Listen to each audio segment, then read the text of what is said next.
Alright guys, and welcome to a long play review for Ghostbusters 2 on the Amstrad CPC.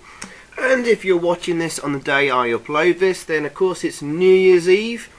And what better film and movie tie-in but Ghostbusters 2, which of course itself is set on New Year's Eve, as Vigo the Carpathian is aiming to take over New York and the world on the stroke of New Year's Day. And well, I've also been requested to do a proper review of this game quite a few times. I actually already do have a long play in my channel of this, but it didn't have any commentary. And I thought, well, it's New Year's Eve, so let's do Ghostbusters 2 again. And, well, released by Activision Software in 1989. To coincide shortly after the film's release at the cinemas. And of course it was a big success. People don't like it as much as the original movie, and not by a long shot, but I've always loved Ghostbusters 2. And I think it deserves a bit more credit than it did get at the time. It was never going to top the original, but I still think it's a really worthy sequel. Just a shame that Ghostbusters 3 is still stuck in development hell as we speak. And here on the movie-style scrolling credits of the people behind the game, we saw at the top of the list there the Oliver twins. They are of the Dizzy Game series and lots of budget games of Codemasters. Yes, they are the programmers behind Ghostbusters 2, which was quite surprising really, given just how mega and well produced this game is. No offence to the Oliver twins, but of course they were known for their budget games mostly. And this was a huge deal at the time. And I'm really surprised by the quality of the products they've produced. For example, like the digitised scenes from the movie used on the loading between levels as we explain the story. Of course, you can read that, yeah, they've basically based the game around three key scenes from the movie. The first one, where we're drilling a hole in the road there to investigate some ghostly behaviour, and we're going down a shaft with poor Ray stuck on the end of a rope, trying to collect some slime at the bottom of the shaft. Second level sees us take control of the Statue of Liberty, and the third level is the final confrontation against the evil Vigo the Carpathian. I'm sure most of you have seen the movie, so I'm not going to go and explain too much of the plot and give it away if you haven't. But yes, some excellent music on the title screen here for the first level. From the excellent, as always, David Whittaker, probably my favourite musician on the Amstrad, and probably the best rendition of the Ghostbusters theme I've heard actually as well. And we'll let this run just for a little bit. I did try and find out how the Oliver twins came across the license for Ghostbusters, who employed them, how they got the contract and the job to do it, given their background and budget games. Obviously very talented programming brothers, but known for their budget games. So, you know, fair play to Activision for taking a chance on them. Because this was probably top of the charts for a long time. And yeah, this was 1989, and that's a fantastic year for movies and movie game tie-ins, because we had Batman the movie, The Untouchables, Back to the Future Part 2, Lethal Weapon 2, although that didn't appear on the 8-bits, and of course Ghostbusters 2. What a year for movies and games based on movies. In fact, I'll probably do a video on that actually at some point, but anyway, we're going to start off level 1 now. And as I said, you're in control of Ray, and he's been lowered on a rope down this shaft here, which is completely haunted. There he is. And you can swing Ray left and right. Fire your proton beam from your proton pack. And you can see there's lots of nasty ghoulies and ghosts and things that shoot at you, hands that try to grab and, wow, reach out and grab you. You've also got 3 different weapons which we'll see in use towards the end of the level. We'll stick with the proton beam for now. There's a shield you can use temporarily, and sort of a can you throw up and it shoots a proton beam horizontally. You got these nasties that try and like ghostly hands that try and sever the rope, so you've got to watch out for them and get rid of them quickly. And press the spacebar to cycle through your weapons. Oh, and check out Ray's face in the bottom right corner there when you get grabbed by one of those hands. Fantastic little touch there. Absolutely love that. Absolutely brilliant. And his face gets more horrified as he loses energy, or courage as the instruction book tells you. Lose too much courage and he basically gives up and just drops to the bottom of the shaft. And you get 3 lives per level, so you got 3 attempts, which is pretty generous given that there's only 3 levels in the game, and it's relatively short and probably not too hard to complete. Certainly not for me, because I've played this a lot and I pretty much completed this on my 2nd or 3rd go when I first bought this. Actually, I think I got given this for Christmas one year actually. I was really pleased with that. Those silver bottles restore your courage. I guess it's probably like a bottle of whiskey or something like that. I think the instruction book said it's elixir or whatever. We need to collect 3 parts to make a scoop to collect the slime at the bottom of this level. There's the 2nd part we just picked up. As you can see, Ray swings rather gracefully left to right, and we can move quite quickly or slowly down the shaft. And everything looks fantastic. Some absolutely brilliant graphics and sprites and monsters and ghosts. Everything looks really lovely. So the graphics are absolutely first rate in this game, as is the sprites and animation.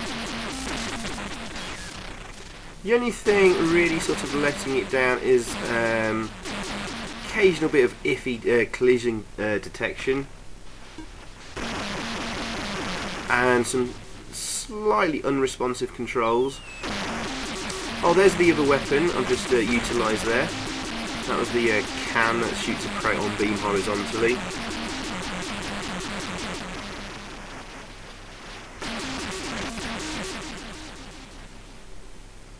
Ah, damn it, I've been grabbed again.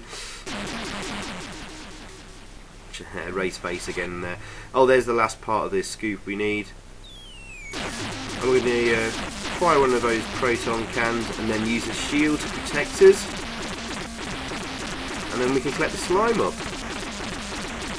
To be honest, I can get through this level a lot quicker than what I've done here. I just kind of wanted to show you all the little different bits of the level and all the things you can pick up. But there we go. That is level 1 completed. We've collected enough slime. Now, if you remember in the movie, the river of slime and all the other slime in the movies feeds on negative and positive emotions. Most of it's all negative, but the Ghostbusters work out how to turn it into like a positive mood slime and then use it on the Statue of Liberty to bring it to life, which is used to sort of cheer everyone up in New York and bring goodwill and happiness, so we can get into the museum that's been encased by slime that's evil, blah blah blah. Yeah, actually thinking about it, the plot of Ghostbusters 2 was pretty dreadful, but it did lead to some really, really cool scenes in the film, such as this one that's coming up with the Statue of Liberty. And a nice rendition of the Higher and Higher song, which was used in the movie, from David Whittaker again. And yeah, at the time, I remember this game got really, really high reviews, and deservedly so. I think Amstrad gave it 94%, which is a massively high score. certainly for a game that only has like 3 levels, and to be honest, once you've worked out how to defeat the final level, all the little things, then it's really easy.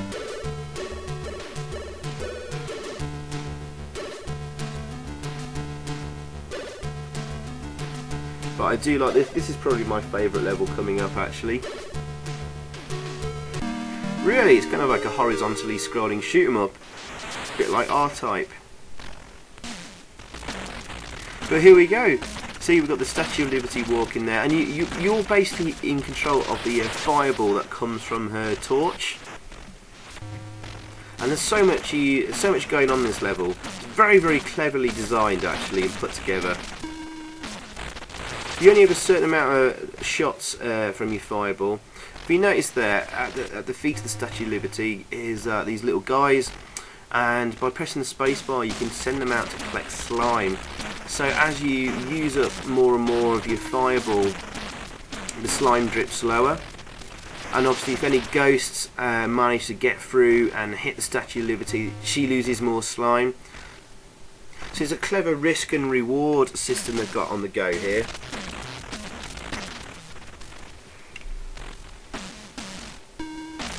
You need to obviously destroy the ghosts, which will drop slime on the floor, and then get your guys to go and pick them up.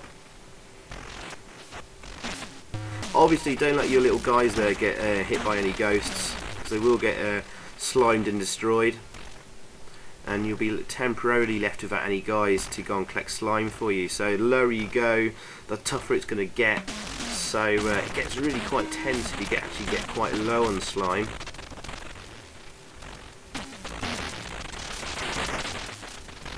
But this looks absolutely fantastic again. A really nice looking New York. I've gotta give huge props to the animation there on the Statue of Liberty.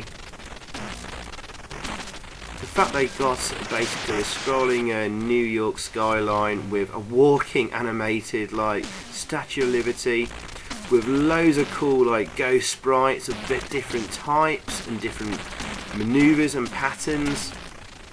You've even got some zombies on the bottom there that can attack you guys collecting slime. And of course you've got the guys going out there collecting slime. You've even got like a map and a clock there. And we've also got some parallax scrolling on the go. If not particularly smooth, it is still parallax. And wow, they've put so much into programming in this. So many nice little touches. And well, big touches actually. This is perhaps one of the most professional movie licenses on the Amstrad I've ever seen. Sure, it's not perfect, and more on that in a second, but I think it deservedly got such high scores in magazines at the time. To be honest, the competition wasn't great in terms of movie licenses. There's some absolutely dreadful movie licensed games out there on the 8-bit systems. But this is certainly one of the best. And it's still really good fun to come back and give it a bit of a blast actually. I mean, I played this a lot back in the day, and I had real good fun doing this long play.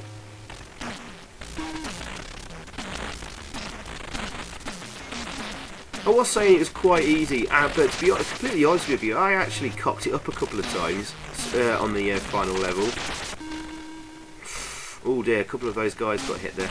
I don't know if they're New Yorkers that are collecting slime or the other 3 Ghostbusters, but I think all the Ghostbusters are supposed to be already inside the Statue of Liberty, so let's call them friendly New Yorkers lending a hand collecting slime for the Ghostbusters.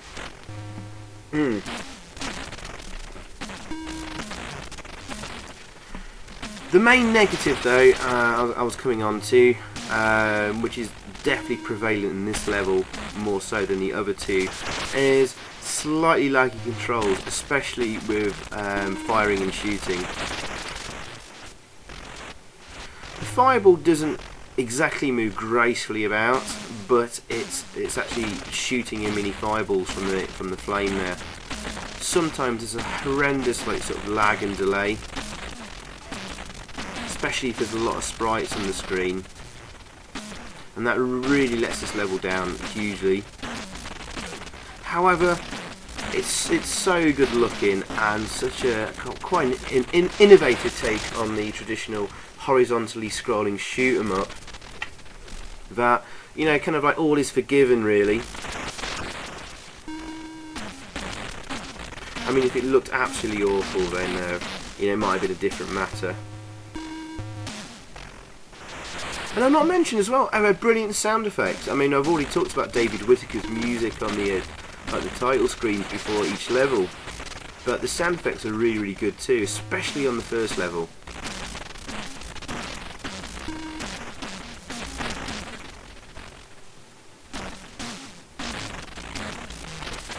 This is still really good fun.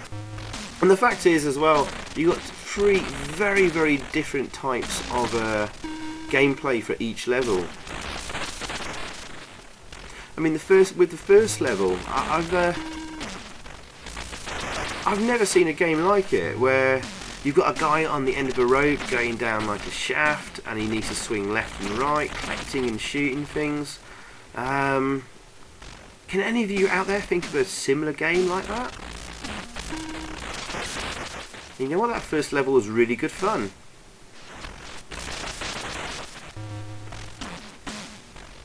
Unless I'm thinking of something really obvious, I've got to give huge marks to the Oliver twins' originality there. Although of course it is based on a scene in the movie. And here we come to like a horizontally scrolling shoot 'em up. And then the third level is completely different. It's sort of an isometric arcade adventure really, inside the museum. So 3 very, very different types of games in one. Each of them excellent. Obviously some more successful than others. Final level certainly looks the least impressive, but it's really it's quite clever in its own right.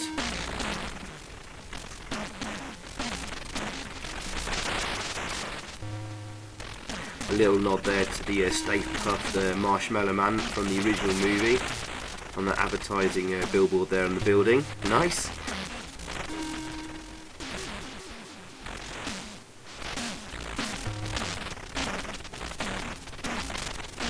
And as you can see, guys, we're not too far from the end of this level. See that from the little sort of progress chart there on the bottom of the status bar.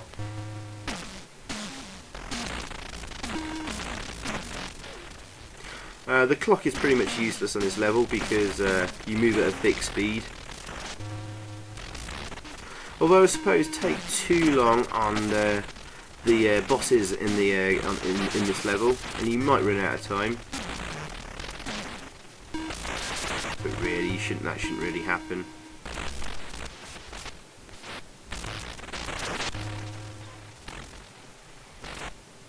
Oh yes, if you run your fireball directly into an enemy, it takes lots of hits off them, but you lose a lot of the power of the fireball quickly. Use the obviously the flame to sort of like soak up the fireballs from like these mid and end level bosses.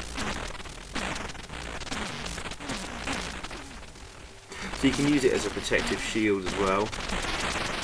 And generally I like to sort of like recharge a flame before each sort of wave of enemies.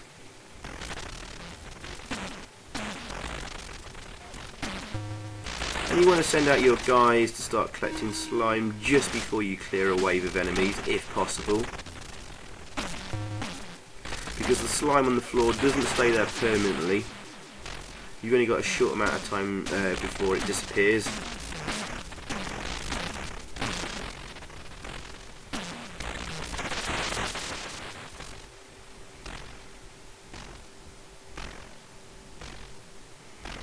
But yeah, very close to the end now.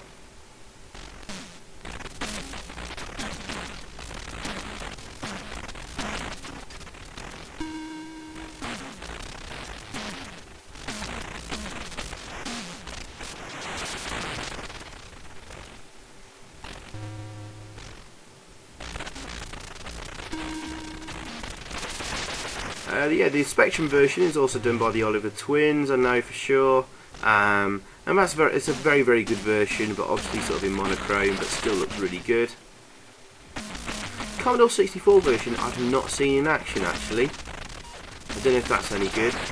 And the 16-bit versions are also use the same sort of level style.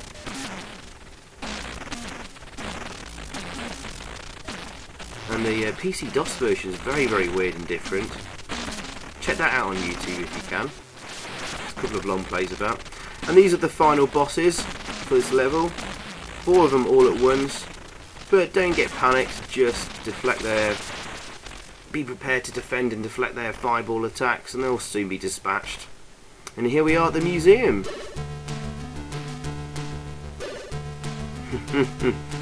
It's like evil, it's like fear, the Ghostbusters are here.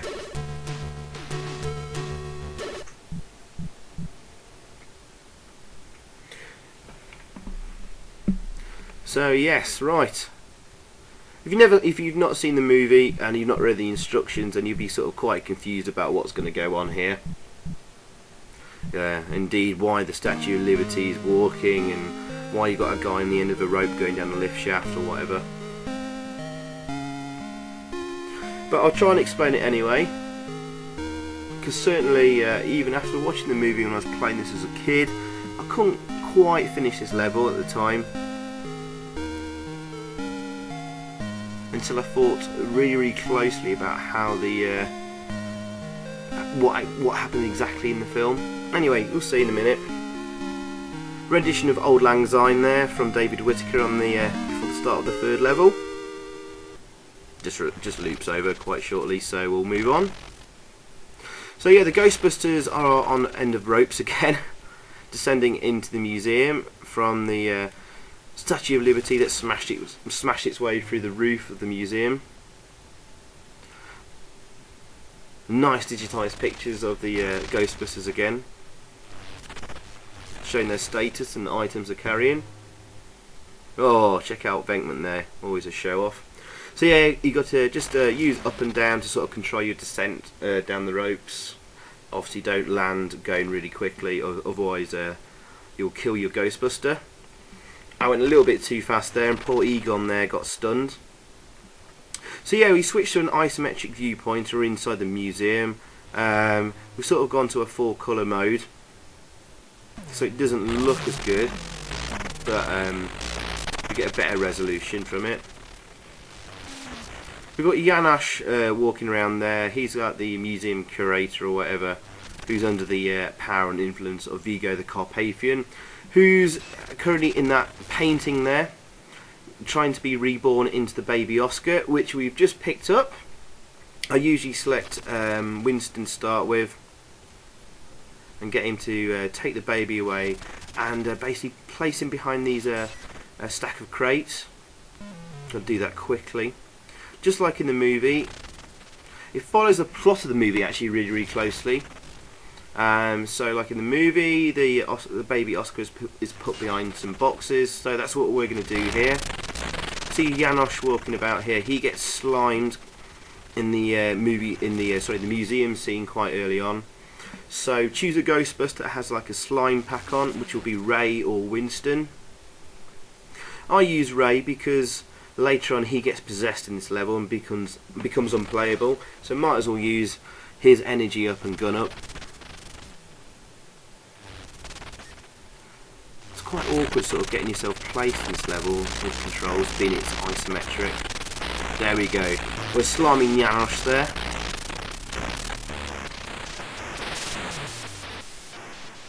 And now Vigo the Carpathian awakes from the painting and comes after us.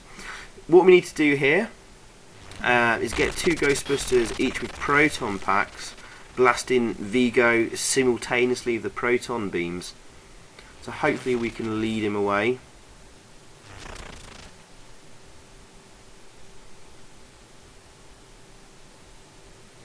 So yes, this plays very cleverly, just like the movie, pretty much like the movie. Oops. Right, there goes my proton beam.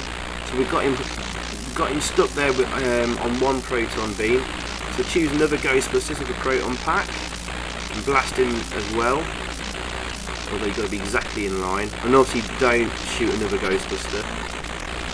There we go, we can see the energy dropping down really rapidly now. Brilliant. And now the final bit. Poor old Ray, he's been possessed by Vigo, and there he is walking around. And what we need to do is just one Ghostbuster with one proton back and blast him into the painting. Now you notice that Peter got stunned there, but I'm controlling Egon and his proton pack power is getting really low. So we've got a cool little sort of menu and status here where we can swap equipment and check on the status of our Ghostbusters. So I've just nicked Peter's proton pack because it's got a lot more power in it. Hopefully we can get Vigo back into the painting where he belongs and get Ray unpossessed, if such a word exists. It's quite tricky to do, so just try and lead him around the back of the cradle there into the painting, and hopefully we can snag him. And he moves backwards as we blast him, and there we go. He's been plastered back into that painting, and we've done it. And that's how you beat Ghostbusters 2, guys. Probably makes no sense at all unless you've seen the movie or read the instructions very carefully. And just to finish things off, we get a nice little end digitised scene from the movie. And that's it, that's Ghostbusters 2 done. Yeah, so final scores. Definitely a 9 out of 10 from me. Very well done, the Oliver twins. Probably one of the best movie licenses on an 8-bit system I've seen. Not much competition, as I said earlier, because a lot of them are really awful, but this is very, very professionally put together. So yes, well, thank you for watching, guys. I hope you enjoyed. If you're watching this today, the day I upload this, well, have a great New Year's Eve, and have a great 2013. Alright, cheers, bye.